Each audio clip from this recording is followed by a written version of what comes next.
Hello mga suki, good morning! So, update ko kayo sa aking tanim. Ito yung mga overwinter ko na kamatis. Ayan.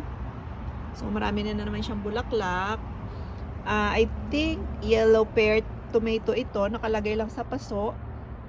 Katabi niya yung kamote. Tapos, may katabi siyang cilantro. Pinapabulaklak ko to para yung bunga niya may tanim na naman tayo pagdating ng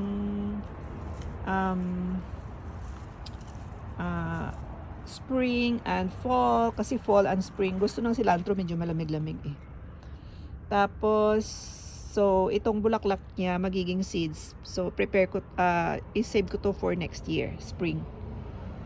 And then ito I think yellow pear din ito, tomato.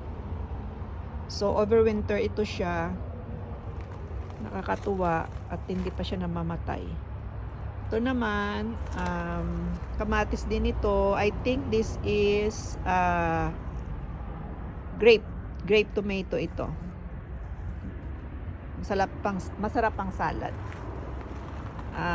Katabi nila ay gomamela. So nakatanim ito sa side ng aking canopy na mayroong passion fruit. So, yun lang ang update ko. And sana ma-inspired kayo magtanim. Thanks for watching. Bye-bye!